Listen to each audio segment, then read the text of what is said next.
Sejam muito bem-vindos aqui à aula sobre a Lei 5.165 de 2013, né?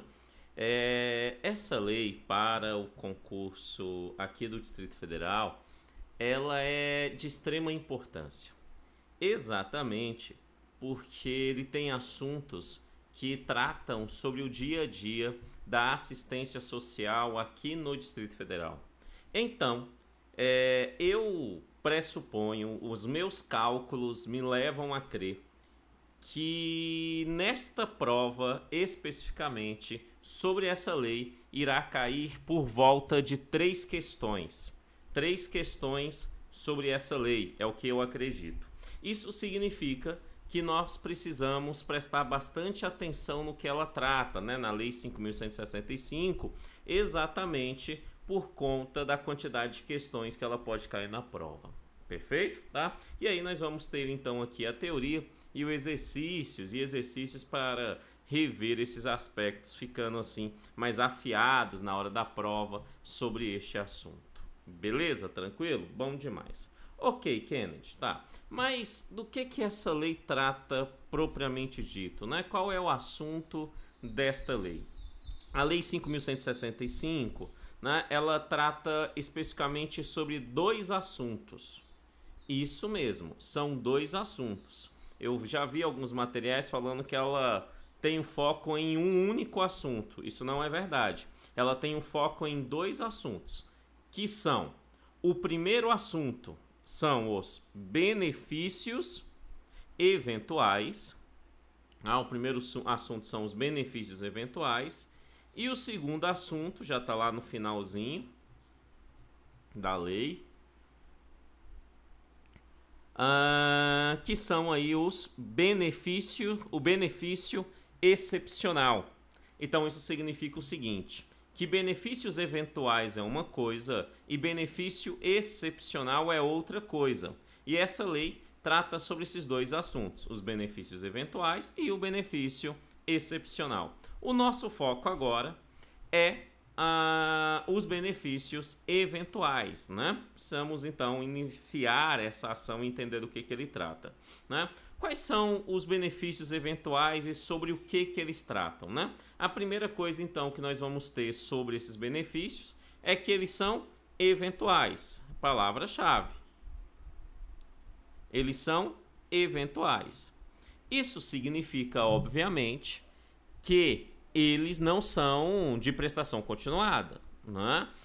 Eles são eventuais. E esses eventuais, se eles são eventuais, eles são, obviamente, provisórios. Eles são suplementares e provisórios. Sobre quais ações, sobre quais matérias? Eles têm aí, na verdade, 4 pontos para benefícios eventuais. Primeiro ponto, para o nascimento.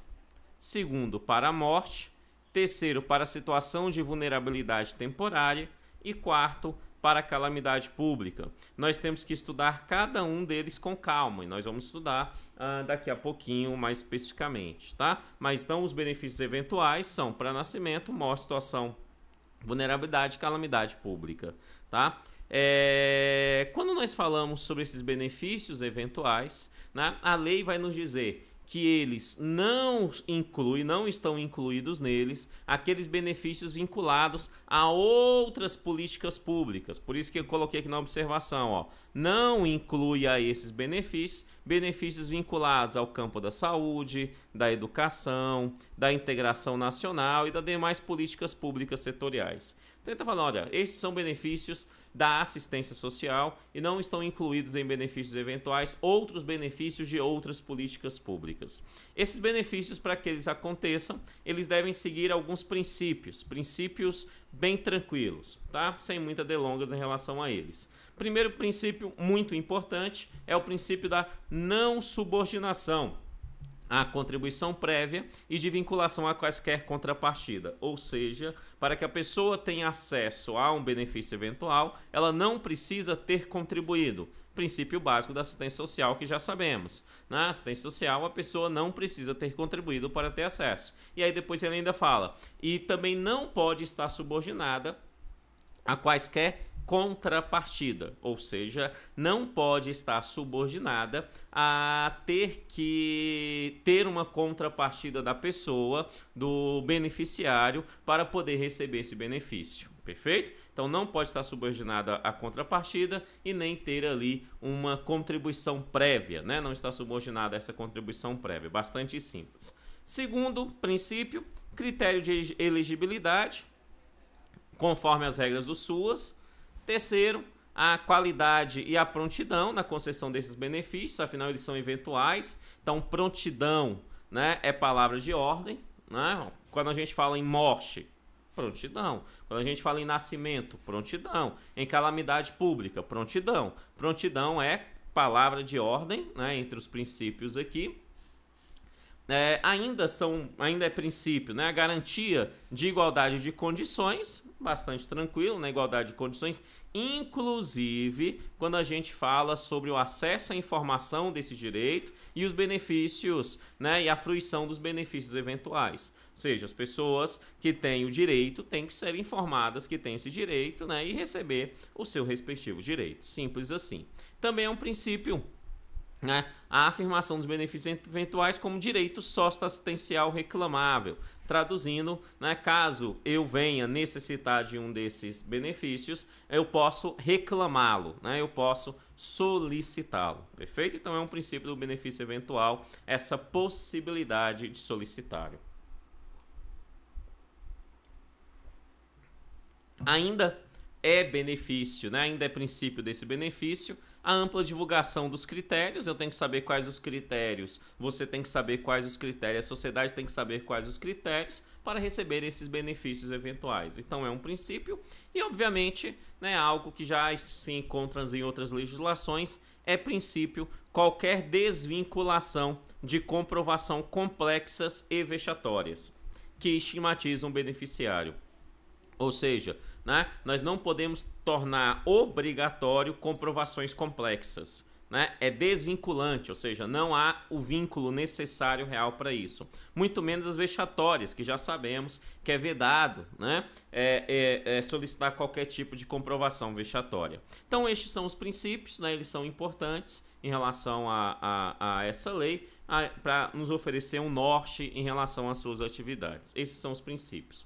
Mas além dos princípios, a lei vai nos dar ainda os critérios dos benefícios eventuais, né? Quais são os critérios iniciais para receber esses benefícios? É óbvio, né? Além daqueles critérios óbvios, para receber o benefício em relação à natalidade, é necessário que alguma criança tenha nascido, ou pelo menos, né, a gestante tenha começado o processo ali, né? Ou a criança ter nascido, ou ter ali a criança ter sido natimorta, né? Mas o processo tem que ter iniciado para poder receber. Morte, alguém tem que ter morrido, né? E assim sucessivamente. É óbvio que esses critérios óbvios não estão aqui. Isso aqui são critérios gerais. Entre esses critérios gerais, nós temos que entender. Primeiro critério, né? A renda per capita familiar. Bem importante nesse caso, conforme essa lei. Ele vai dizer que para que a pessoa tenha esse direito, a renda per capita familiar seja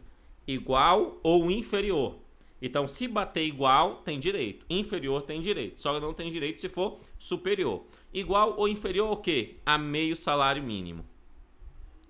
Se a renda for igual ou inferior a meio salário mínimo, né, essa pessoa tem direito de receber este benefício, se obviamente tiver ali os outros critérios também atendidos. Mas esse é um critério que será verificado. Perfeito? Tá? Um outro critério é que o beneficiário esteja no cadastro único, né? Esteja no cadastro único. É por isso que ele diz o seguinte: caso não esteja o beneficiário no cadastro único, a inclusão deve ser providenciada logo após a concessão. Então, não tá? Primeiro dá a concessão, porque nós vimos que dentro dos princípios nós temos a prontidão. Lembra? Então, primeiro da concessão, pois ela é extremamente importante. Depois da concessão, né, cadastra a pessoa, a família, no cadastro único, perfeito? Então, a pessoa tem o direito eventual, não está cadastrada, ela primeiro recebe, depois será cadastrada aí no cadastro único sobre tal demanda. né? E o tópico 3, ao meu ver, alguma chance de cair na sua prova, bastante simples, mas alguma chance, né? E bastante óbvio. A gente está falando de algo eventual. Pense uma calamidade, né? Pense uma enchente, por exemplo. As pessoas podem perder os documentos em uma enchente? Podem. Imagine se para receber um benefício eventual, ela tem que levar os documentos, né? Seja impedida de receber se não tiver os documentos. É óbvio que isso não faz o menor sentido. É exatamente por isso que a lei vai dizer, olha, a ausência de documentação pessoal não é motivo de impedimento para receber estes benefícios. Para receber estes benefícios.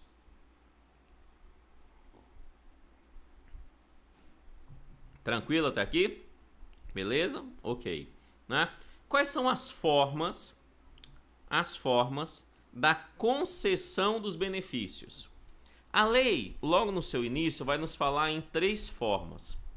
Né? Mas quando a gente vai lendo e compreendendo a lei, nós vamos perceber que são 2 delas e uma terceira dentro de uma delas, né, para um caso específico. Mas para fins de prova bastante objetivo, nós temos que entender, as concessões dos benefícios são realizadas em 3 formas. Quais são essas formas possíveis? Primeira forma, pecúnia, traduzindo, dinheiro, né? Pecúnia, ação de dinheiro em mãos, nota em cima de nota, beleza? Então, dinheiro, pecúnia, tá? Segunda forma do benefício, bens de consumo, né? Ou seja, gastos com algum bem, então o Estado está gastando algum dinheiro para atender ali um bem de consumo. Por exemplo, um enxoval para a criança que nasceu. É um bem de consumo que tem gasto, então é um benefício, só que em bem de consumo, conforme essa lei. E ainda, né, é um benefício eventual, né, uma forma de concessão do benefício eventual, passagem intraurbana e interestadual, né? Passagem intraurbana e interestadual é também uma forma de concessão de benefício eventual, conforme aqui está, perfeito? Essa terceira, a gente mal encontra na lei, ela no decorrer da lei, né? A gente vai encontrar ela basicamente lá em relação à situação vulnerável, né? Uma das formas disso acontecer dentro de bens de consumo, né? Mas para fins de prova, você tem que lembrar, formas de concessão são 3. Do benefícios, estamos em benefícios. Pecúnia, bens de consumo e passagem interurbana e interestadual, né? É óbvio que esses benefícios eles podem ser cumulados entre si, né? É permitido o acúmulo entre eles, né? Obviamente não em todas as situações, né? É por isso que ele fala, podem ser. Ele não está dizendo que devem ser, ele está dizendo que pode ser. Cada caso é um caso, mas alguém pode receber uma pecúnia e um bem de consumo, não tem problema, né? Desde que seja ali acumulável essas 2 estruturas, beleza? Tranquilo? De boa? Agora, quais são as modalidades de benefícios eventuais, né? Quais são as modalidades de benefícios eventuais? Primeiro, para a gente saber as modalidades de benefício, eu tenho que voltar ao início, porque a gente sabe que esses benefícios, eles são para o nascimento, então vou ter uma modalidade para o nascimento. São para a morte, então vou ter uma modalidade para a morte. É de situação de vulnerabilidade temporária, então vou ter uma para a situação de vulnerabilidade temporária. É para a calamidade pública, então vou ter uma para a calamidade pública. Essas é aonde nós vamos ter esses benefícios. Então, quais são essas modalidades pensando nesses nomes? É óbvio que essas modalidades são, então, auxílio natalidade, nascimento, auxílio por morte, auxílio em situação de vulnerabilidade temporária, e auxílio em situação de desastre e calamidade pública, né? Então, essas são as modalidades do benefícios eventuais. Então, quais são as modalidades? São 4. Auxílio natalidade, auxílio por morte, auxílio em situação de vulnerabilidade temporária e auxílio em situação de desastre e calamidade pública. Perfeito isso? A partir de agora, nós vamos conhecer uma a uma, vamos entender como que funciona cada uma delas. A primeira que nós vamos verificar é do auxílio da natalidade. Aqui tem alguns pontos com bastante chance de cair na sua prova, tá? Bastante chance, né?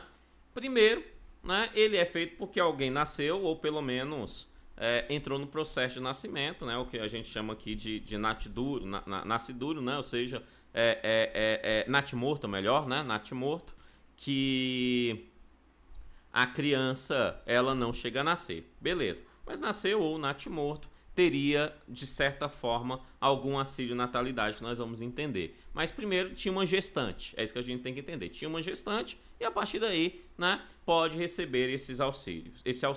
Esse auxílio, ele pode ser ou em pecúnia, dinheiro, ou em bens de consumo. Bastante simples, né? Os auxílios são em pecúnia ou em bens de consumo, tá? Aí, em regra é isso, perfeito? Salvo uma exceção que a gente vai ver mais para frente. Mas aqui é pecúnia e bens de consumo, né? O auxílio natalidade pode ser concedido cumulativamente, ambos, né? Então a pessoa pode receber pecúnia, dinheiro e o bem de consumo, por exemplo, o enxoval, tá? Ela pode fazer isso, beleza? Tranquilo? Tá. Agora, o que acontece com esse benefício? Quem é que recebe? Ele fala assim, ó, o auxílio natalidade é destinada à gestante, ou seja, à genitora.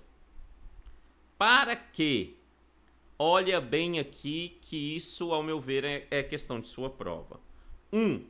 Atender às necessidades básicas no nascituro, ou seja, da criança que nasceu. Beleza? Tranquilo? Atender às necessidades básicas daquela criança. De boa, tranquilo, não é?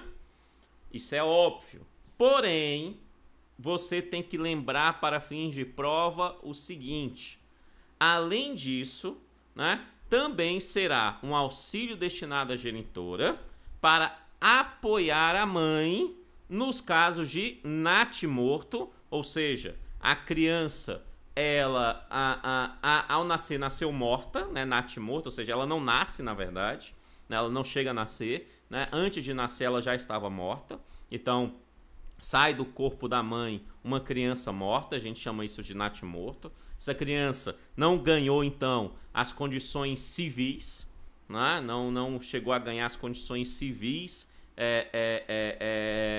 no Brasil, que no Brasil diz que para ganhar a condição civil é necessário nascer viva, né? Mas se foi natimorto, a mãe tem direito, né? Se ela tiver em todas as condições, para receber aí o auxílio natalidade, né? Ou natimorte ou morte do recém-nascido. O menino nasceu, chorou, morreu. Então ele nasceu. Então ele recebeu os direitos civis, tudo bonitinho, e aí morreu, né? Faleceu. Quando isso acontece, a morte do recém-nascido, a mãe também terá direito aí ao benefício, tá? Também terá direito ao benefício. Beleza? Sabemos que esse benefício ele pode ser oferecido de duas formas: em pecúnia, né, e em bens de consumo. Sabemos disso, correto? Em pecúnia, em dinheiro, né, precisa ter aí algumas comprovações. Primeira comprovação: a mãe tem que residir no Distrito Federal há pelo menos 6 meses. E ela precisa provar essa residência em pelo menos 6 meses. Então ela tem que residir e provar essa residência pelo menos 6 meses. A forma mais fácil dela provar isso é com pré-natal. Tá? O pré-natal é a forma mais fácil dela provar. Se ela não tiver pré-natal, aí ela tem outras maneiras de provar isso, né? Até mesmo questões testemunhais, porque ele fala comprove. Só questões testemunhais, sim, porque você lembra que a pessoa ela não necessariamente vai ser impedida pela falta de documentos? Lembra? Tá? Então, né, existe algumas formas que ela comprove mesmo mesmo com a ausência de documentos, tá? Então ela tem que morar no Distrito Federal pelo menos há 6 meses para poder receber, né? E este valor, sublinhe por favor, é em prestação única. Ela recebe uma única vez. Ela recebe uma única vez um valor de 200 pilas, R$200 por nascimento. Então faz os cálculos comigo. Se for gêmeos, é 400, porque é R$200 por nascimento. Se for trigêmeos, é 600. Por quê? Porque é R$200 por nascimento, conforme essa lei. Perfeito isso? Tá? Amados, e os valores que caem na sua prova são os valores que estão descritos na lei. Perfeito? São os valores que estão escritos na lei, esses valores que caem em sua prova. Tá? Então, R$200 por nascimento, né? Por nascimento aí, é o que vai ter essa mãe. Tá? Então, se ela teve 5 filhos, em todas as situações, ela ganhou R$200 por cada menino. Tá? E prestação única, recebeu aquela vez, já foi, beleza? Além da pecúnia, sabemos que ela pode receber bens de consumo, né? Agora, quais são as condições para receber bens de consumo, né? Aí ela coloca aqui algumas condições, bastante simples e de boa, né? De boa, perfeito? Basicamente, eu quero que você lembre o seguinte: essa mãe, como é uma lei distrital, ela tem que ter algum vínculo com o Distrito Federal. Lembre-se disso, tá? Como aqui ele vai dizer, então, comprove residir no Distrito Federal há pelo menos 6 meses. Então, para ela receber, ela tem que estar comprovada no Distrito Federal há pelo menos 6 meses. 2. Se encontra em situação de rua. Aqui não está falando DF, né? Mas é pressuposto que seja em situação de rua no DF. Essa lei não vai atender uma mulher que esteja em situação de rua no Acre, né? Não faz sentido, beleza? Então, se encontra em situação de rua, ou entrou em situação de rua, né? Não está explícito, mas implícito que seja na região do Distrito Federal, né? Ou esteja em trânsito no Distrito Federal. Mas preste atenção. Esteja em trânsito no Distrito Federal, mas que seja usuária de assistência social. Isso significa que ela precisa estar lá com o cadastro único, né? Está cadastrada no cadastro único e está sendo atendida ali por uma unidade de referência do SUAS. É isso que significa, né? É isso que significa.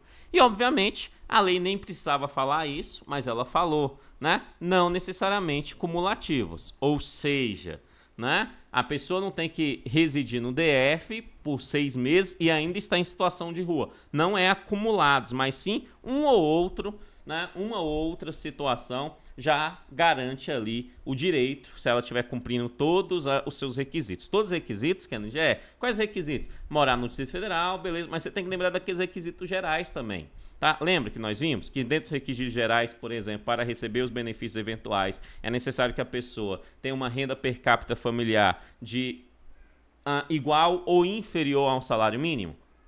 Lembra disso? Acabamos de ver, né? Então, aquelas regras são para todos os benefícios eventuais, são as regras gerais. Além delas, as regras específicas para cada um desses benefícios, beleza? Então ela vai receber aqui esse benefíciozinho se ela estiver dentro dessas condições. Aqui estamos falando do benefício em situação de bens de consumo. E o que é esse benefício em bens de consumo, né? Na verdade, esse benefício, ele é um enxoval.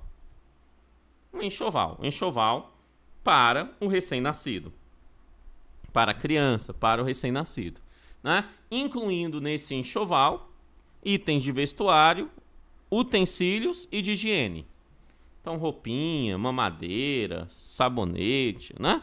Então, estará ali dentro desse enxoval, né? E o enxoval é concedido em número igual à da ocorrência de nascimento. De boa também. Se é gêmeos, 2 enxovais. Se é trigêmeos, 3 enxovais. Bem tranquilo essa ação. Beleza isso? Tranquilo? De boa? Bom demais. Então, aqui eu quero que você lembre. Na pecúnia, no auxílio natalidade, é prestação única no valor de R$200 por nascimento, né? E eu quero que você lembre que os bens de consumo, né? Os bens de consumo é um enxoval. Neste caso, né? Aí também por nascimento. Por quê? Porque dentro desse assunto, juntamente com o que nós vimos aqui no tópico 4, aonde que você viu o seguinte: o auxílio natalidade é destinado à genitora e tem como objetivo atender a necessidade básica do nascituro e apoiar a mãe nos casos de natimorto e morte do recém-nascido. Apoiar a mãe nos casos de natimorto e morte do recém-nascido. Então isso significa que existem algumas condições que podem fugir daquilo que nós poderíamos entender como a normalidade, né? E fugindo dessas situações, nós temos que criar regras específicas. Por exemplo, a regra do natimorto. Por exemplo, a morte, mas a morte da mãe. A mãe pode falecer numa situação como essa, né? Então, você tem que ter regras para atender essas situações. E aí essa lei vem colocar essas regras e ela se encontra no tópico 7 e 8 aí, né, do seu material na página 3, né, que para mim tem grande chance de cair na sua prova, né? Olha o que ele diz. Na ocorrência de morte da mãe, obviamente, quem recebe o auxílio, né, ali é a família. Obviamente isso. Como que quem faleceu foi a mãe, então a família terá direito à pecúnia, R$200 em uma única vez, né? E os bens de consumo, né, ali um enxoval. A família. Beleza isso? Agora, quem é essa tal família, né? A lei ela vai dar uma ordem aí, né, de quem é essa tal família. A lei vai dizer, essa família é o pai, então no primeiro momento é oferecido o benefício ao pai, né? Caso o pai não seja ali o responsável por aquela criança, é um parente até o 2º grau, né? Há um parente até o 2º grau, né? Então receberá ali, tá? E preste atenção que pela origem, né, pelo formato que se encontra o texto, ele não deixa claro isso, mas pelo formato que se encontra o texto, ele fala pai, então é o pai não da parturiente falecida, não da mãe que faleceu, mas o pai da criança. Então é a relação parentesca entre pai e criança, que é uma relação, então, de 1º grau, né? E aí ele fala, um parente de até 2º grau. Partindo do pressuposto que ele está numa mesma ordem de raciocínio, esse 2º grau é da criança e não da mãe, beleza? Então, 2º grau da criança. Quem é 2º grau da criança, né? Os avós é 2º grau da criança e os irmãos é 2º grau da criança. Perfeito isso? Tá? Então, o 2º grau são os avós e os irmãos, né? Isso é 2º grau. Tá? Não existe 2º grau que não seja avós ou crianças, tá? Avós em linha reta, crianças, irmãos em linha colateral. Perfeito isso? Então, 2º grau aí da criança, né? Da criança. Ou a quem, aí ele amplia, né? Que a gente sabe como é que é a situação. Então ele amplia, ele fala assim, ou ao quem detiver a guarda da criança, mesmo que não seja parente. Se a pessoa ficar com a guarda da criança e esta pessoa atender os critérios, não interessa o histórico da mãe, isso é muito importante.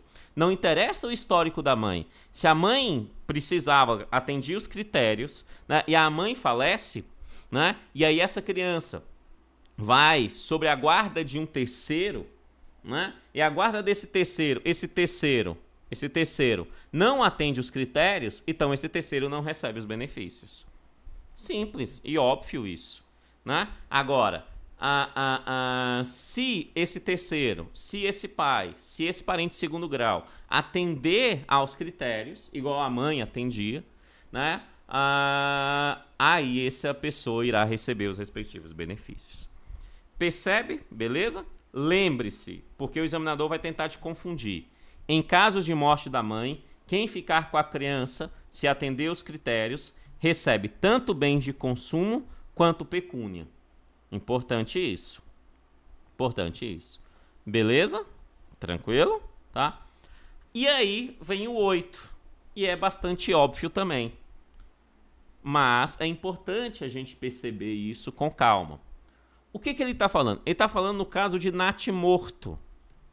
Ou seja, a criança, nem a relação civil com o Estado ela teve.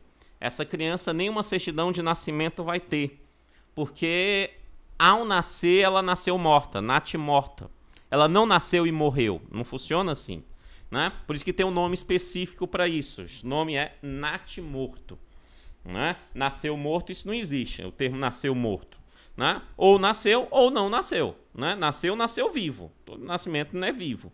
Né? Quando no ato do parto a criança sai morta, né? A gente dá o termo de natimorto. Isso significa que essa criança não ganhou as condições civis, nem certidão de nascimento ela terá.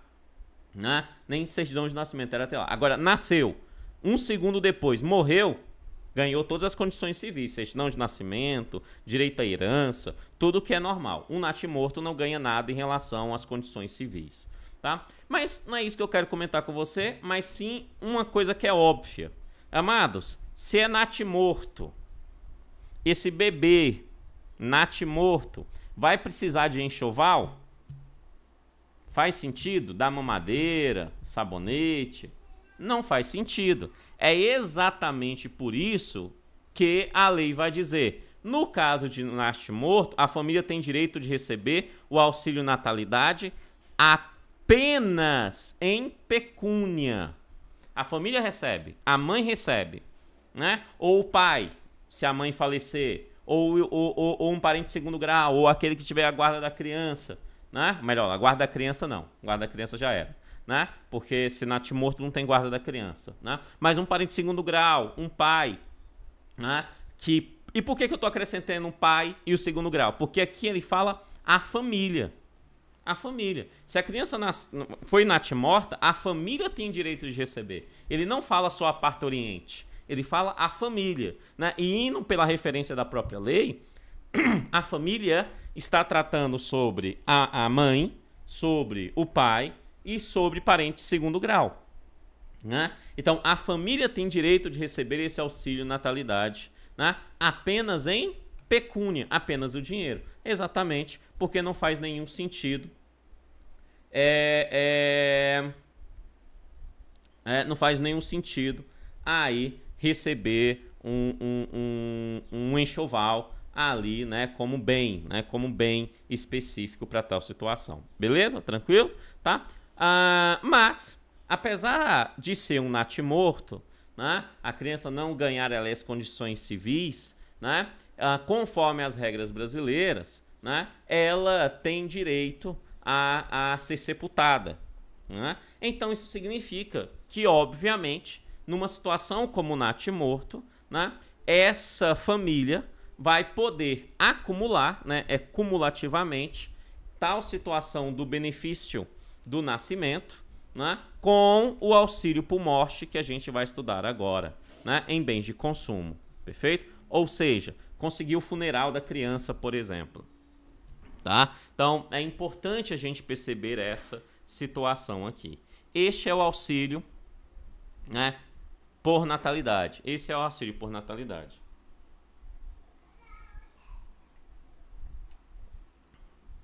Depois do auxílio por natalidade, nós temos ainda, né, o auxílio por morte. O auxílio por morte é um outro auxílio. Né? Obviamente que alguém tem que morrer para ter o auxílio por morte. Óbvio. Né? Como é que é oferecido esse auxílio? Esse auxílio é oferecido tanto em pecúnia quanto em bens de consumo. Tanto em pecúnia, dinheiro, ou bens de consumo. O funeral, né? Um caixão, ali um translado, né? Então, bens de consumo ou pecúnia. Né? Esse benefício ele é parcela única. Parcela única tanto na pecúnia quanto bens de consumo. Nós temos que entender que são coisas diferentes. A pessoa pode acumular os dois? Pode. Ela pode receber tanto a pecúnia quanto bens de consumo. Ou somente um dos dois. Perfeito? Tranquilo isso? Tá?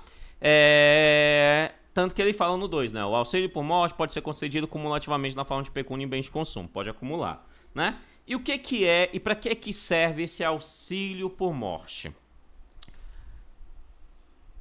Algumas chances de cair na sua prova esse tópico terceiro aqui. Para que serve esse auxílio por morte? Qual é o objetivo dele? O objetivo prioritário dele? Na verdade, ele tem dois objetivos. Né? Que são óbvios, mas você precisa prestar atenção. Primeiro, Se alguém morreu, terá despesas com o funeral, com o velório, com o sepultamento. Então, o auxílio por morte ajuda nas despesas. É um deles, perfeito? Ajudar nas despesas. E segundo, um auxílio por morte também pode ajudar as necessidades urgentes da família. Um auxílio por morte também pode ajudar as necessidades urgentes da família, né? Por exemplo, né, quem falece é um dos provedores da família. E aí a família fica ali sem um provedor econômico. Então, há uma necessidade urgente de auxílio àquela família. Tá? De auxílio àquela família. Perfeito isso? Tranquilo? De boa? Beleza. Tá. Quem é que tem esse direito? Além daquelas regras gerais, né, que nós já sabemos, salário, renda per capita, né, inferior ou igual a metade do salário mínimo, por exemplo, né, ele fala, para receber esse auxílio por morte aqui no Distrito Federal, obviamente, preste atenção, tem que ter algum vínculo com o Distrito Federal. Amados, isso é óbvio. Não vai dar esse auxílio para quem mora no Rio Grande do Sul, não vai. Né? Tem que ter ali algum vínculo com o Distrito Federal. Né? Aí ele fala, né, vários pontos, mas basicamente é isso. Ele fala falecimento de pessoa com residência comprovada no Distrito Federal, ou falecimento de membro de família residente no Distrito Federal. É o membro da família residente federal. Ele pode nem estar no Distrito Federal, mas ele é membro de uma família residente federal. Residente no Distrito Federal. Então, se ele é um membro de uma família residente no Distrito Federal, ele pode ter esse direito se tiver todas as condições adequadas. Né? Falecimento de pessoa que venha a óbito no Distrito Federal. A pessoa faleceu no DF, mesmo que a família resida em uma outra unidade da federação, mas a pessoa faleceu no DF. Né? Pessoa em situação de rua. Aqui ele não fala DF, mas você tem que pressupor que é em situação de rua do DF. Né? E o 5, que para mim é o que pode gerar algum tipo de dúvida, falecimento de pessoa atendida ou acolhida em unidade de referência do SUAS do Distrito Federal. Por exemplo, a pessoa está em um albergue, né? Então ela está acolhida, né, no Distrito Federal. Então, nessa situação, ela terá esse direito também, se seguir todos os outros. Basicamente tá no DF, eu tenho vínculo com o DF, tem família no DF, pode ter esse direito, tá? Se tiver todas as condições adequadas. Bastante simples, né? Em relação a esse benefício, nós temos que lembrar, ele é oferecido tanto em pecúnia, dinheiro, quanto em bens de consumo, podendo acumular. Pecúnia é em parcela única, uma única vez. Pecúnia é em parcela única, uma única vez. E este valor é de R$ 415. Esse valor é de R$ 415. Uma única vez. Perfeito isso? Conforme a lei, esse valor, R$ 415. Tá? É o que está expresso na lei e é isso que cai na sua prova. Tá? De R$ 415. Tranquilo isso? Parcela única, lembre-se disso. Parcela única, recebeu uma vez, já foi. Né? E o auxílio por morte sobre formas de bens de consumo. Qualquer coisa relacionada ao sepultamento dessa pessoa. Né? Ele fala velório, sepultamento, transporte, utilização de capela, pagamento de taxas, locação de placa de identificação. Né? Isso são bens de consumo. Né? São bens de consumo. Esse bem de consumo ele é oferecido em número igual à ocorrência de óbito. É óbvio, se morreu 3 pessoas na família, vai receber 3 vezes ali esse serviço em relação aos bens de consumo, perfeito? A lei só fala em número igual de ocorrência de óbito para o bem de consumo. Ela não fala em pecúnia nesse caso, ela só fala em relação a bens de consumo. Então, indo para de uma forma legalista, que é a forma que o examinador vai entender, né? Essa ação de em número igual à ocorrência de óbito é para os bens de consumo. Se acontecer um acidente ali, 3 pessoas da mesma família morreu e tem essas situações, as 3 receberão esse auxílio por morte, tá?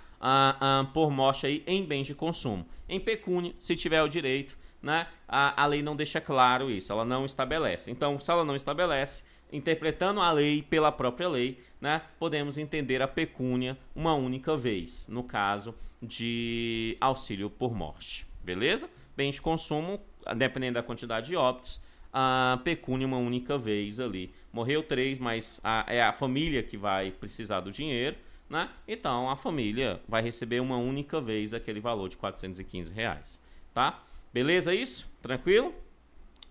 E aí ele tem um ponto que as pessoas podem gerar dúvida na hora da prova, ainda mais se o examinador souber explorar esse argumento.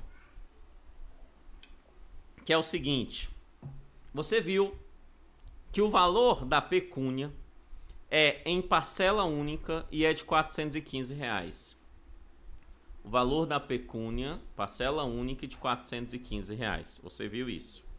Perfeito isso? Porém, no tópico 6, nós estamos falando de bem de consumo. Nós não estamos falando de pecúnia. Isso significa que o inciso 2º, aqui do tópico 6, também está falando de bens de consumo e não de pecúnia. Aqui ele está falando sobre o valor de ressarcimento em relação a bens de consumo. Ressarcimento em relação a bens de consumo, né? Por exemplo, valor das taxas do cemitério, né? A família pagou com o seu bolso, com o seu dinheiro ali essas taxas, mas a família tem o direito de receber o auxílio por morte. A família tem o direito de receber o auxílio por morte em bens de consumo. Se ela pagou, né, aquele valor, ela tem direito a um ressarcimento. Aí esse ressarcimento é em dinheiro, é óbvio. Mas esse ressarcimento não entra na pecúnia. Não entra na pecúnia. Perfeito? É o ressarcimento ali de um bem de consumo. É o ressarcimento em relação ao gasto de um bem de consumo. O valor desse ressarcimento não pode ultrapassar, né? Não pode ultrapassar, ou seja, tem um valor limitado à importância de R$415. Tem conforme o que está escrito na lei, né? O valor da lei, que é o valor que cai na sua prova. Existe sempre atualizações, né, de valores, é importante, mas o que está na sua lei é exatamente esses valores. Valor ilimitado à importância de R$415 aí. Tá? Então, isso como ressarcimento de bens de consumo. Tá? Então, vamos entender o seguinte. A família recebeu um auxílio por morte em pecúnia. Ok, 415. E a família, ela desembolsou, ou seja, ela gastou com bens de consumo. E ela gastou ali mais de R$415. Ela também vai receber como ressarcimento desses bens de consumo, né, o valor de 415, que é o valor limitado à importância. Então, ela vai receber dois valores. Um como pecúnia e um outro de ressarcimento de bens de consumo. Fechou isso? Tranquilo? Entendemos o auxílio por morte? De boa? Bom demais. E aí eu quero que você faça alguns paralelos. Você não pode esquecer. Antes de ir para o próximo ponto, porque lá também vamos fazer paralelos. O auxílio por morte, o valor da pecúnia, 415. Né? Quando a gente fala de natalidade, natalidade é de duzentão, R$200, né? Duzentão aí, R$200 para natalidade. Ok. E aí nós chegamos no auxílio em situação de vulnerabilidade temporária. Mas vulnerabilidade temporária.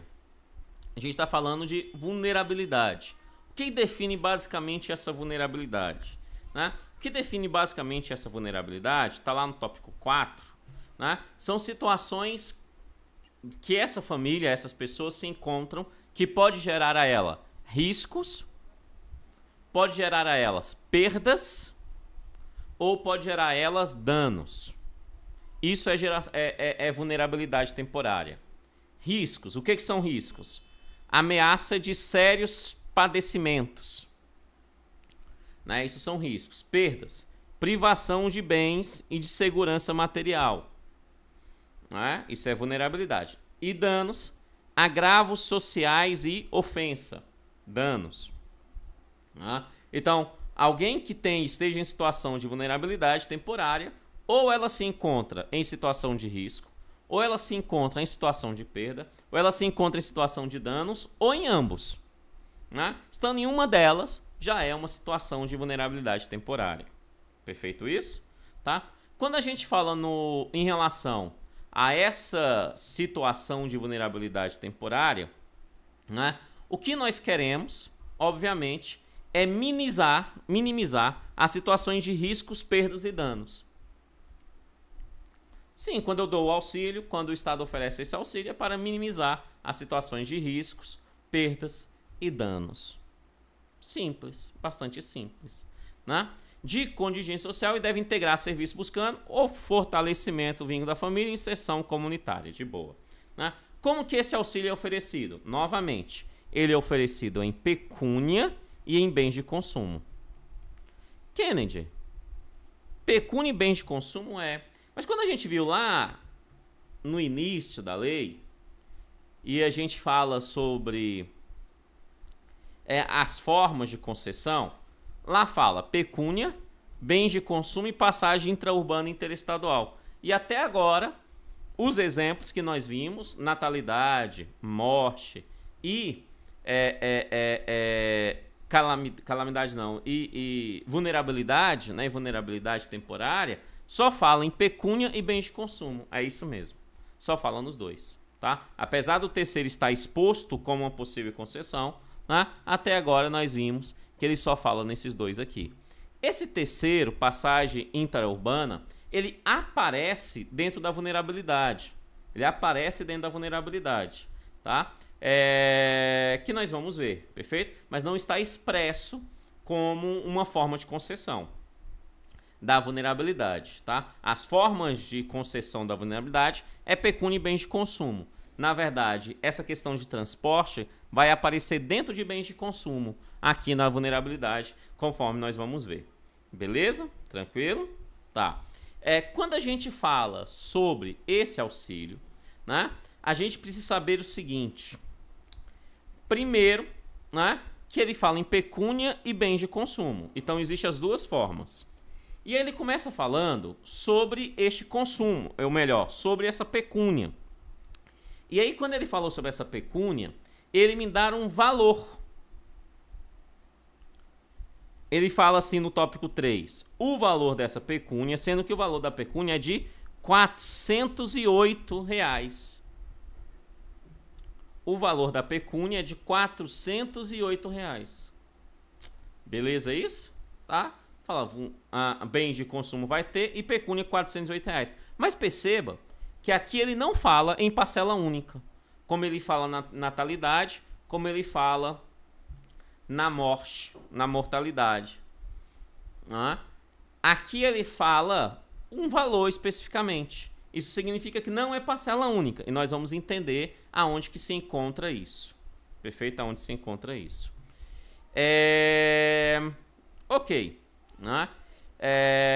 Então nós vimos aqui que tem uma pecúnia com valor de 408, né? Para ser vulnerável tem que ser em risco, perdas e danos. E como que entra nessa vulnerabilidade, né? Em relação a esses riscos, perdas e danos? Se encontra aqui no tópico 5. Os riscos, perdas e danos pode decorrer de, né? A ausência de documentação gera sim perdas, gera danos, né?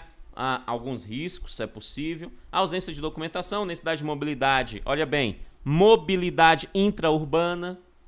E no terceiro, necessidade de passagem para outra unidade da federação. Só aqui fala sobre mobilidade intraurbana e passagem para outra unidade da federação. Ou seja, ele está falando aqui de um meio da concessão, né? Só que isso aqui não se encontra expresso aqui quando ele fala a forma de concessão. Aqui simplesmente fala pecúnia e bens de consumo, né? Sabemos que a lei afirma que auxílio para a mobilidade intraurbana e interestadual são também formas de concessão. mas não está expresso aqui como forma de concessão para vulnerabilidade. Então, traduzindo, você tem que lembrar o seguinte: se falar de forma de benefícios eventuais, quais são as formas de concessão? Pecúnia é uma forma, né? Também é uma forma. Os bens de consumo é uma forma, e também é uma forma, né? Mobilidade intraurbana e interestadual. São formas de concessão de forma geral, as três, né? De forma as três. Agora, quando nós estudamos os elementos internos separadamente cada um deles, eles não citam essas três como as formas, né? As formas adequadas, né? Porque cada caso é um caso. Ele só coloca essa última terceira de uma forma quando se fala em riscos, perdas e danos aqui na vulnerabilidade, né? Aqui dentro desse contexto aqui da vulnerabilidade em si. Beleza? De boa? Ele vai falar de outras formas, né? Ocorrente de violência física, psicológica, perda de circunstâncias ocasionais por ruptura de vínculo familiar e comunitária, processo de reintegração familiar e comunitária de crianças, adolescentes que estão em medida protetiva. Ok, tudo isso a gente percebe claramente que estamos falando de vulnerabilidade. Ausência ou limitação de autonomia, a pessoa se torna vulnerável, beleza. Outras situações sociais que comprometam a sobrevivência familiar e comunitária. Ou seja, é um rol exemplificativo, além dessas outras formas podem entrar, né? E aí, nós chegamos no tópico 6, que eu quero que você preste bastante atenção. E eu quero que você já me dê uma resposta. Qual é o valor da pecúnia em relação ao auxílio natalidade? Isso mesmo, duzentão. Qual é o valor da pecúnia em relação ao auxílio por mortalidade, por morte? Isso mesmo, R$ 415. Não é? Qual é o valor, conforme a lei, da pecúnia em relação à vulnerabilidade temporária? Isso mesmo, R$ 408. Vulnerabilidade é R$ 8. Tá? Morte, R$ 15. Perfeito? 415 morte, 408 vulnerabilidade. Quando a gente fala sobre nascimento e morte, é em parcela única, uma única parcela. Quando a gente fala em vulnerabilidade, não faz sentido ser em parcela única. Porque a vulnerabilidade não é única, ela não só acontece por uma vez por mês, não é assim. Por isso que ele vai dizer que esse auxílio, né, por vulnerabilidade poderá ser concedido em até 6 parcelas por ano. Né? Poderá ser concedido em até 6 parcelas por ano, considerando o caráter temporário e eventual do benefício, devendo ser verificada a permanência da situação de vulnerabilidade. Né? Traduzindo, né, a pessoa recebe esse auxílio de parcela 6 vezes ao ano. Né? Mas isso pode haver renovações. Por que ele fala? Considerado o caráter temporário e eventual, devendo ser verificada a permanência da situação de vulnerabilidade. Né? Então, há um limite, mas a cada 6 meses tem que ser verificado pelo menos. Tá? Assim que eu quero que você entenda. Até 6 parcelas por ano. Tá? E é por ano. Ou seja, se ela recebeu este ano 6 parcelas, né? 2018 ela recebeu 6 parcelas, né? E ela não mudou a situação de vulnerabilidade, isso significa que em 2019 ela tem a possibilidade de receber mais 6 parcelas. Se ela não mudar em 2019, isso significa que em 2020 ela terá a possibilidade de receber mais 6 parcelas por ano. Né? Mais 6 parcelas por ano. Tá? Sempre verificando a permanência da situação dessa vulnerabilidade. Perfeito isso? Tranquilo? Tá. Para selecionar as famílias e os indivíduos que terão direito, né, à concessão do auxílio por vulnerabilidade temporária, é necessário levar algumas considerações. Lá na seleção das famílias, ao analisar as famílias, deve levar em consideração se existe violência contra criança, adolescente, jovem, adulto ou idoso, ou trabalho infantil, ou criança em conflito com a lei, abuso e exploração sexual, negligência, isolamentos, maus tratos, violências por questões de gênero, discriminação racial e sexual. Né? Então, isso será levado em consideração. Esses fatores devem ser analisados. na hora de fazer a seleção da família que receberá isso. Além disso, situação de isolamento de pessoas idosas ou pessoa com deficiência também deve ser analisado. Né? Situação de extrema pobreza também deve ser analisado. E indicativo de rupturas familiares também deve ser analisado essa demanda. De boa? Tranquilo? Entendemos? Tranquilo? Bom demais. Além do auxílio por vulnerabilidade temporária, a gente tem mais um auxílio dentro dos benefícios eventuais, que é o auxílio em situação de desastre ou calamidade pública. O auxílio em situação de desastre ou calamidade pública, ele acontece, como o nome diz, quando existe um desastre ou uma calamidade pública. Óbvio isso, professor? É, mas eu preciso afirmar isso, né? Então, ele vem dizer, olha, se acontecer isso e for necessário criar meios necessários a situações calamitosas para a sobrevivência dessas pessoas, esses meios serão realizados. Isso é o que a gente chama de situação de desastre ou calamidade pública. Então, auxílio em relação a essa situação, né? Para isso acontecer, é necessário ter acontecido, obviamente, algum evento anormal que gerou o desastre ou a calamidade pública. Enchente, inversão térmica, desabamento, epidemias, né? Ou qualquer coisa que possa gerar mal às pessoas, né? E ele fala, esse auxílio, olha que legal, ele é oferecido, ele é concedido em pecúnia e bens de consumo. Novamente ele cita os dois dos três, né? Então as quatro formas as quatro formas de auxílios, né, de forma expressa duas formas de concedimento, né, de serem concedidas, certo? Ou seja, pecúnia e bens de consumo. Tá? Ele vem dizer o seguinte, olha, né, em caráter provisório suplementar, sendo seu valor fixado de acordo com o grau da complexidade, né, é o grau da complexidade do caso que irá definir os valores.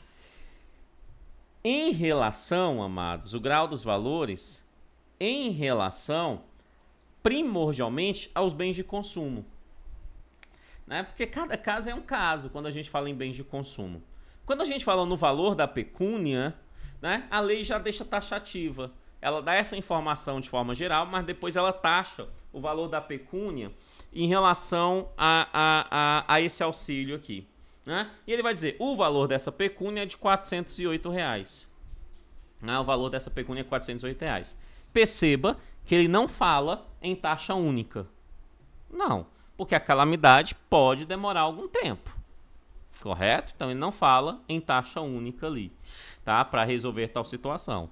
Tá? Então quando ele fala grau de complexidade, será definido aqui em grau de complexidade, é muito mais voltado para bens de consumo do que o valor da pecúnia em si. Perfeito isso? Né? E aí o 5, bem óbvio, fala, olha, tanto a pecúnia quanto o bem de consumo é concedida de pronto. É óbvio, foi uma enchente, tem que ser de pronto. Tem que ser imediato, isso é óbvio, né?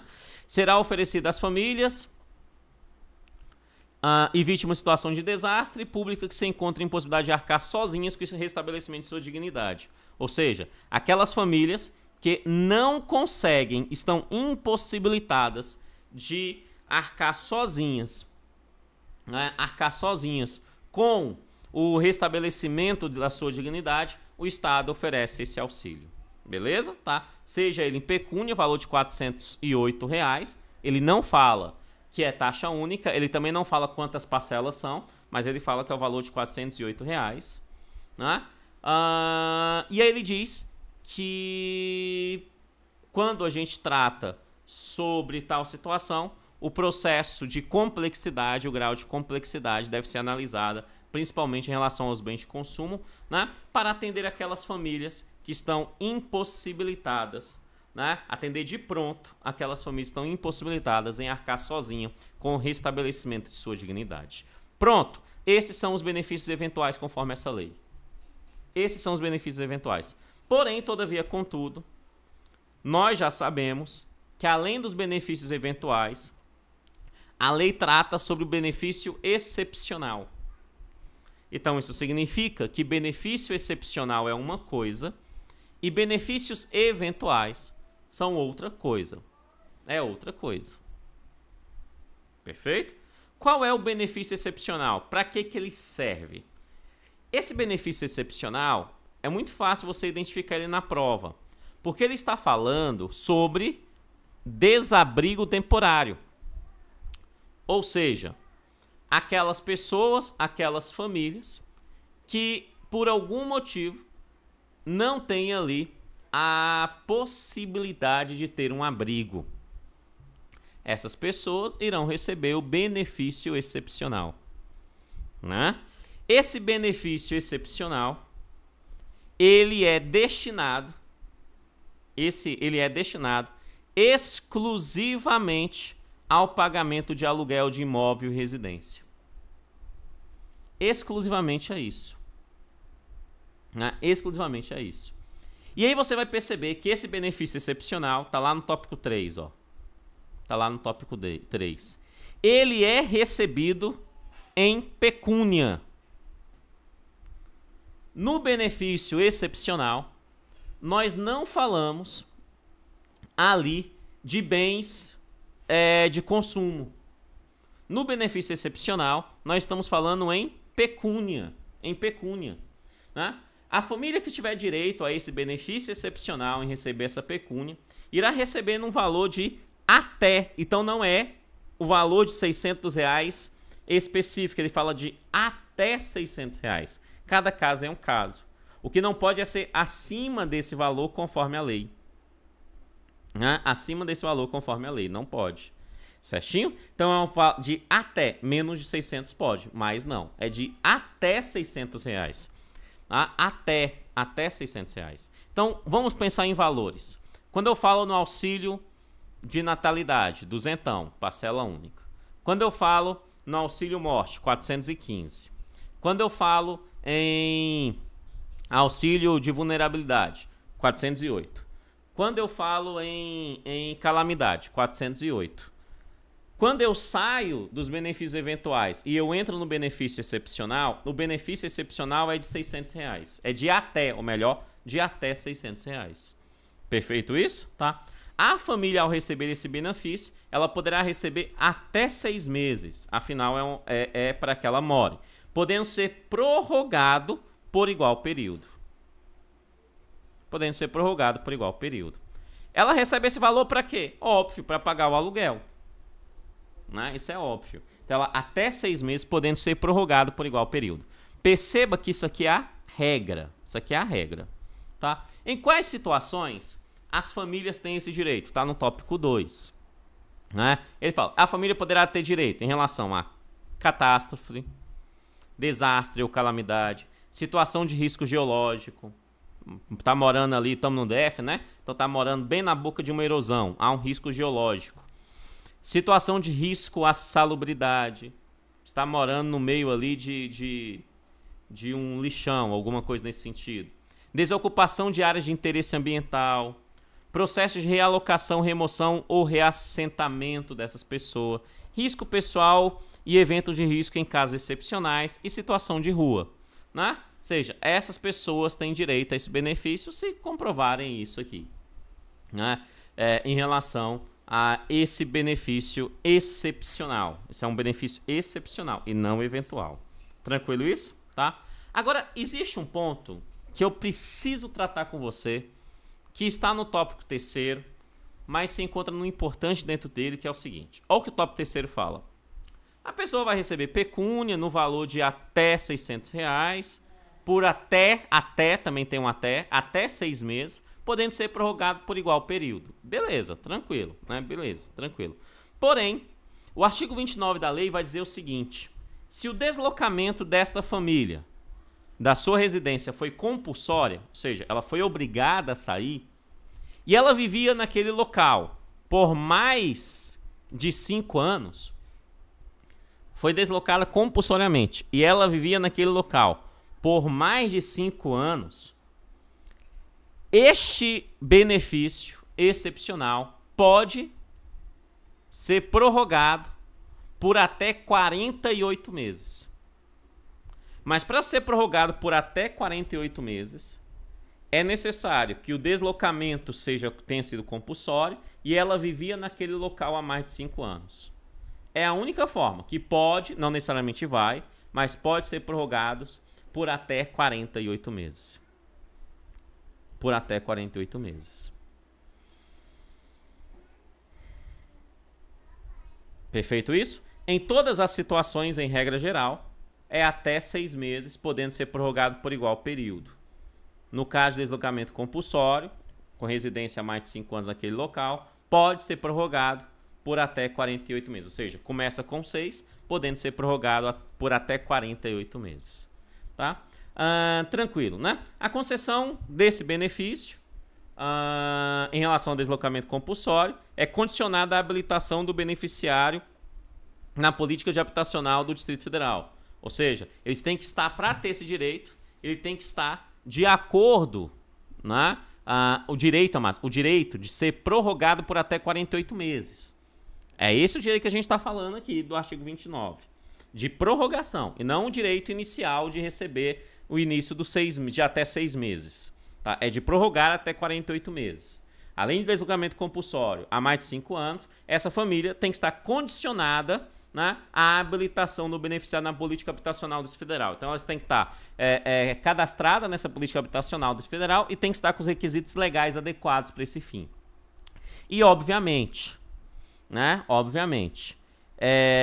para receber esse benefício, é necessário ter uma autorização do profissional de assistência social. A pessoa tem que conhecer, verificar para poder autorizar esse benefício excepcional. Tá? O 4 vai reafirmar isso que eu acabei de falar em relação ao assistente social. Somente o profissional de assistência social pode autorizar a concessão do benefício excepcional. Seja por 6 meses, ou seja, a prorrogação por igual período, ou seja, até mesmo a prorrogação ali por até 48 meses. Tá? E o tópico 5, bastante óbvio e bem importante, né?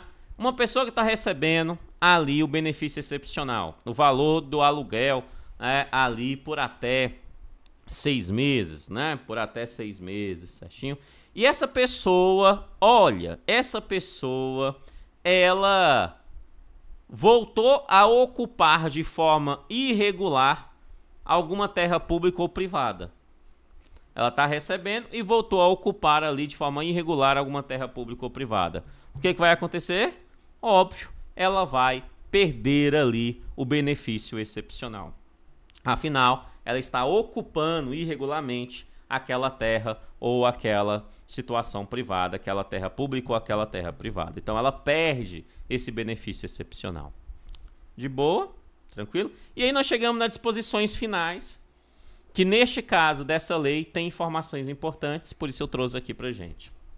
Nem todas as leis têm informações importantes nas disposições finais, mas nessa tem. Né? Ele fala o seguinte, ó, é vedada a concessão dos benefícios eventuais, voltamos aos benefícios eventuais, a mais de um membro da mesma família. Isso é óbvio, né? Pense lá no auxílio por morte, a pecúnia por morte, os 415 em parcela única. Lembre lá. Aí um filho recebeu, o outro filho também recebeu. Não pode, né? É vedada a concessão, né, a mais de um membro da mesma família. É só um que recebe. Simples assim. Obviamente do mesmo advento. Se são mortes diferentes, um pode receber por uma morte e o outro pode receber por outra morte. Mas pela mesma morte, só um recebe. Simples assim. Tá? O 2, bem óbvio, é excluído o recebimento dos benefícios eventuais aquele que fizer declaração falsa ou use meios ilícitos para obtenção de vantagens. Vai perder. Pode ser suspensa a qualquer tempo a concessão dos benefícios eventuais mediante manifestação circunstanciada e fundamentada do órgão responsável. Ou seja, um assistente social fez ali uma análise, percebeu, ela pode fazer ali um documento, né, mediante manifestação circunstanciada, ou seja, ela se manifesta por escrito, mostrando as circunstâncias que se encontra, e aquele benefício que ela está recebendo, aquela pessoa está recebendo, né, pode ser suspenso. Por exemplo, vulnerabilidade pode ser suspenso. tá? Pode ser suspenso. O 4 e 5 fala de onde vem o dinheiro. Basicamente, ele está falando o seguinte, né? As despesas decorrentes da execução desta lei, de forma geral, vêm do orçamento do Fundo da Assistência Social do Distrito Federal. Né? Nós já sabemos que esse orçamento, o fundo, é uma conta bancária, e se é do DF, é a conta bancária do Distrito Federal voltada para assistência social. Né? Então o dinheiro vem desse fundo, né? Vem desse fundo. Mas além desse fundo, né, ele diz o seguinte: para o pagamento dos benefícios excepcionais, ou seja, a situação para moradia, né? Esse último que nós vimos, os excepcionais, e não os benefícios eventuais, mas sim os benefícios excepcionais, são disponibilizados pelo Tesouro do Distrito Federal. É isso que eu quero que você lembre. Benefícios excepcionais, Tesouro do Distrito Federal. Né? Em regra geral, o que a lei determina, então pode entrar benefícios excepcionais também, mas os benefícios eventuais primordialmente, vai entrar do Fundo de Assistência Social do Distrito Federal. Mas se ele citar benefícios excepcionais, Tesouro do Distrito Federal. Fechou? Bom demais. Essa é a lei. Vamos responder algumas questões sobre ela, né? Então dá uma pausa, responde os exercícios e depois volta aqui comigo. Pronto, já deu a pausa, já respondeu? Então vamos lá responder essas questões só para a gente lembrar e fixar melhor esses assuntos. Primeira questão. Conforme a Lei 5.165, de 4 de setembro de 2013, né, Lei Distrital, julgue os itens. A Lei 5.000, 4 de setembro, trata sobre benefícios eventuais e benefício excepcional. Correto. Ela trata sobre esses dois benefícios, tanto os eventuais quanto o excepcional. O 1 está certo. 2. Benefícios excepcionais são provisões suplementares e provisórias prestadas ao indivíduo e à família em virtude de nascimento, morte, situação de vulnerabilidade temporária e calamidade pública. Errado, né, amados? Por quê? Porque aqui ele deu a definição de benefícios eventuais. Né? Isso aqui é a definição de benefícios eventuais e não benefício excepcional. Não mesmo, o item está errado. Isso são benefícios eventuais. 3. Os benefícios eventuais são concedidos a quem possui renda familiar per capita igual ou inferior a um salário mínimo nacional, com observância das contingências de riscos, perdas e danos. Tá correto, né? Os benefícios eventuais são concedidos a pessoas de renda familiar per capita igual ou inferior, é igual ou inferior mesmo a meio salário mínimo nacional. Correto, é regra geral, né? É regra geral. O item terceiro está correto. O item terceiro está correto. Vamos ao item 4. Caso o beneficiário de benefícios eventuais não esteja no cadastro único, a inclusão deve ser providenciada logo após a concessão dos benefícios eventuais. Correto também, né? Correto também. Ou seja, se ele não estava cadastrado, ele, ao receber, logo depois que ele recebe o benefício eventual, né, ele tem que ser cadastrado ali no cadastro único. O item 4 também está correto. Então, 1, 3 e 4 estão corretos. Vamos ver a 5. A ausência de documentação pessoal é motivo de impedimento para a concessão do benefício eventual. Na verdade, não é motivo de impedimento. Não é motivo de impedimento. Fazendo a 5 assim está errada. Né? A 5 assim está errada. Sendo assim corretas, 1, 3 e 4, né? 1, 3 e 4 são as corretas, a letra D. Questão 2. Da forma de concessão dos benefícios eventuais conforme benefícios eventuais podem ser concedidos na formas de pecúnia. Pode sim, correto. Bens de consumo? Pode sim, correto. Eu quero exceto, né? Eu quero exceto, isso. Então, bens de consumo? Correto, pode sim. Passagem intraurbana e interestadual? Pode sim, está lá expresso. Concessão de benefícios eventuais, está lá esse.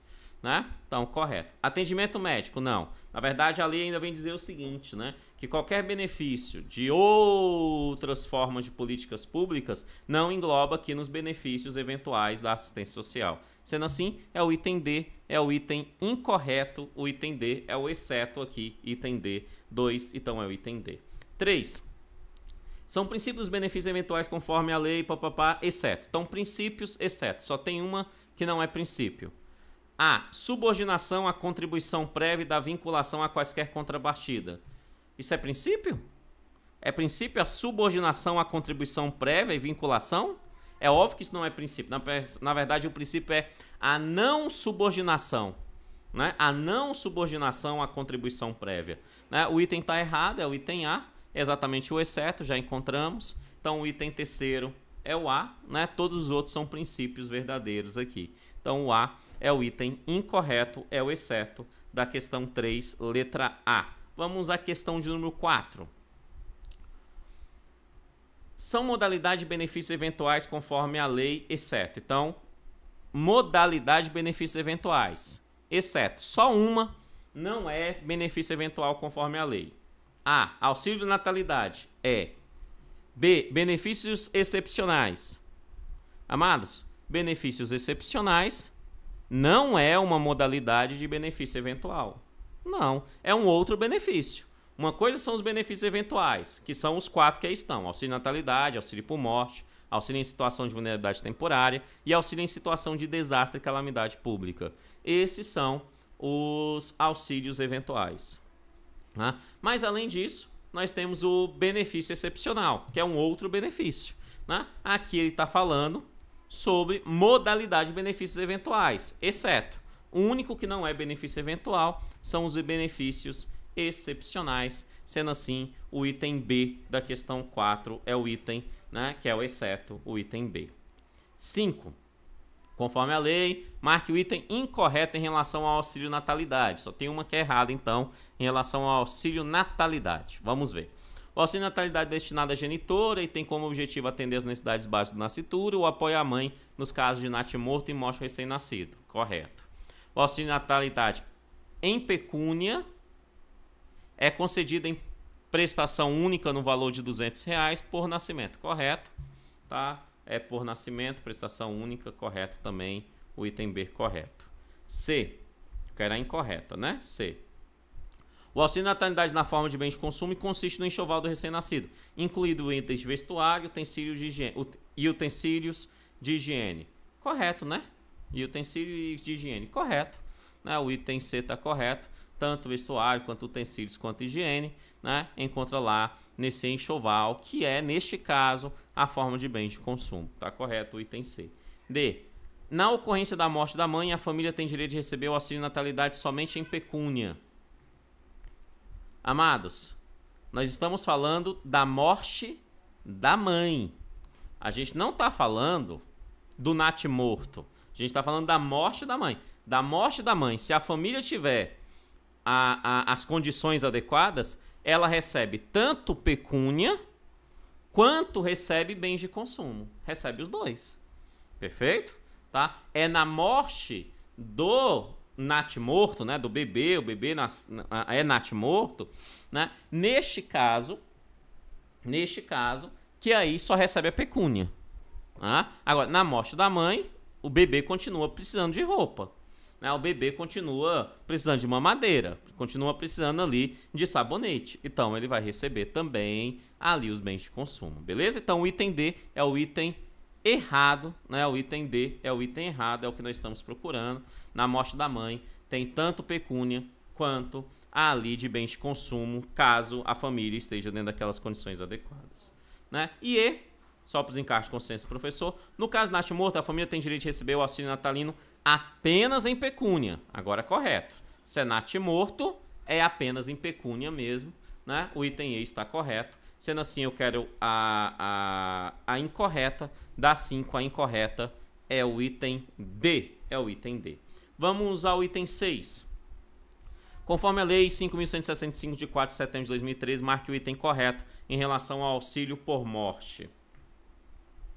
Eu quero o item correto nesse caso agora. É o correto em relação ao auxílio por morte. A. Auxílio por morte tem como objetivo atender somente as despesas de urna funerária, velório e sepultamento. Mas isso somente faz estar errado, né? Porque sim, atende isso, mas também pode atender as necessidades da família. Né? A família também pode receber ali para atender as suas necessidades, não somente a questão do funeral. Sendo assim, o A está errado. B. O auxílio por morte em pecúnia é concedido em parcela única de valor de R$ 408. Errado, porque a lei fala R$ 415, né? R$ 408 é o de vulnerabilidade, né? R$ 408. Morte é R$ 415, sendo assim a B está errada. C. O auxílio por morte sob a forma de bens de consumo é de pronto atendimento, cabendo ressarcimento das despesas, caso não seja disponibilizado pela administração pública, ficando o valor limitado é importante de R$ 415. Tá correto, né? Aqui a gente está falando de bens de consumo, vai receber, tem que ser de pronto, ok? E cabe, né, ali o ressarcimento das despesas, caso elas aconteçam, no valor limitado à importância de R$ 415. Sendo assim, o item C é o item correto, né? O item que é descorreto, o item C é o item correto da 6. Vamos à próxima questão, ver por que está errada. O auxílio por morte pode ser concedido exclusivamente na forma de bem de consumo. Não, pode ser também pecúnia. Esse exclusivamente aqui faz o item ficar errado. E o auxílio por morte é concedido na hipótese de falecimento de pessoa, atendido ou acolhido em unidade de referência do SUAS de todo o Brasil. Não, né, Amate? Todo o Brasil, não. É do Distrito Federal. Né? Todo o Brasil é muita gente. É do Distrito Federal, fazendo assim o item ficar errado. 7. Conforme a lei, marque o item incorreto em relação ao auxílio em situação de vulnerabilidade temporária. Só tem uma incorreta aí. A. O auxílio em situação de vulnerabilidade temporária pode ser concedido cumulativamente nas formas de pecúnia e de bens de consumo, sendo que o valor em pecúnia é de R$ 408. Correto. Eu quero a errada. B. A situação de vulnerabilidade temporária caracteriza pelo advento de riscos, perdas e danos à integridade pessoal e familiar. Correta também. Vulnerabilidade, lembre-se de riscos, perdas e danos. Correto. C. Os riscos, perdas e danos podem decorrer de necessidade de passagem para outra unidade de federação com vista a garantir a convivência familiar e comunitária. Correto, né? Tá lá entre as definições de riscos, perdas e danos, no rol das necessidades, se encontra essa de passagem para outra unidade de federação. Está correto. D. Na seleção de famílias e indivíduos para fim de concessão deste auxílio, deve-se observar os seguintes fatores indicativos de violência contra crianças, adolescentes, jovens, adultos ou idosos, como trabalho infantil, conflito com a lei, abuso, exploração sexual, negligência, isolamento e maus tratos, violência por questões de gênero e discriminação racial e sexual. Está correto também, né? Tá lá, esses fatores devem ser levados em consideração, não só, outros também, né? Como isolamento de idoso, isolamento de pessoa com deficiência, né? Situação de rua, ou seja, outros também devem ser levados em consideração, mas esses estão lá, entre eles o item D está correto. E eu espero que o E esteja errado, né? Que ele fala assim: o auxílio em situação de vulnerabilidade temporária, na forma de pecúnia, é concedido em parcela única. Vulnerabilidade temporária em parcela única? A resposta é não, né? Vulnerabilidade temporária, ele fala que é em até 6 parcelas por ano. Em até 6 parcelas por ano. Então, todo ano, se continuar naquela situação, a família pode receber até 6 parcelas. Até 6 parcelas. Perfeito isso? Tá? Então, o item E está errado, porque ele fala parcela única, e nesse caso não é parcela única, ela está expresso que ele pode ser em parcelas de até 6 parcelas por ano. Sendo assim, o item E está errado. 8. Conforme a lei, marque o item correto em relação ao auxílio em situação de desastre ou calamidade pública. Então, auxílio em situação de desastre ou calamidade pública, eu quero o correto. A. O auxílio em situação de desastre ou calamidade pública é em razão de desabrigo temporário, sendo destinado exclusivamente ao pagamento de aluguel de imóvel residencial. Não. Isso aqui é um benefício extraordinário, né? Isso aqui não é o benefício eventual. Não mesmo, tá? Não mesmo. Certinho? Isso aqui não é benefício eventual. Sendo assim, o item A está errado, né? Nós temos que lembrar, amados, nós temos que lembrar que existe 2 grandes benefícios, né? 2 grandes benefícios. Existem os benefícios excepcionais e os benefícios eventuais, lá no início, né? Nós temos que lembrar isso, perfeito? Aqui o que ele fez foi, isso é bastante comum o examinador fazer, ele pegou uma afirmação que é do benefício excepcional, afirmou que essa é a definição de benefícios de auxílio de situação de desastre e calamidade pública, que é um benefício eventual. Fazendo o item está errado. Isso daqui é um benefício excepcional. Sendo assim, o item A está errado. Vamos ao item B. O benefício é concedido em prestação mensais em pecúnia, no valor de até R$ 600 por até 6 meses, podendo ser prorrogado por igual período. A gente está falando do auxílio em situação de desastre. A B também está errada, porque o benefício que a B está falando, do assunto que ela está falando aqui, é do benefício excepcional, né? Até R$ 600, né, podendo prorrogar por igual período, isso é benefício excepcional e não auxílio em situação de desastre e calamidade pública. C. O auxílio é concedido às famílias ou indivíduos vítimas de situações de desastre ou de calamidade pública, que se encontram em impossibilidade de arcar sozinha com o estabelecimento de sua dignidade. Correto, né?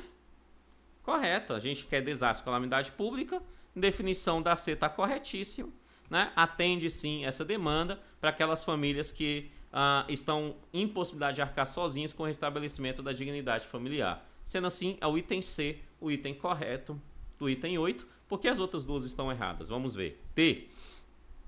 A concessão do auxílio está condicionada à habilitação de benefício na política habitacional. Não. Isso aqui é o benefício excepcional, né? É o benefício excepcional, tá? Sendo assim, o item D está errado. E E. Na seleção de famílias e indivíduos para fim de concessão deste auxílio, deve ser observado os seguintes fatores. Não. Amado, a gente está falando de situação de desastre ou calamidade pública. Você só tem que levar em consideração se houve desastre ou calamidade pública e se a família ou aquela pessoa não tem condições de arcar sozinho com o restabelecimento da sua dignidade. Só isso você tem que levar em consideração. É independentemente de fatores como violência contra criança, adolescente, jovem, adultos. Esses fatores não serão levados em consideração para oferecer esse benefício. Os fatores que são levados em consideração para receber o benefício, esses fatores aqui, quando são levados em consideração, é para receber o benefício de auxílio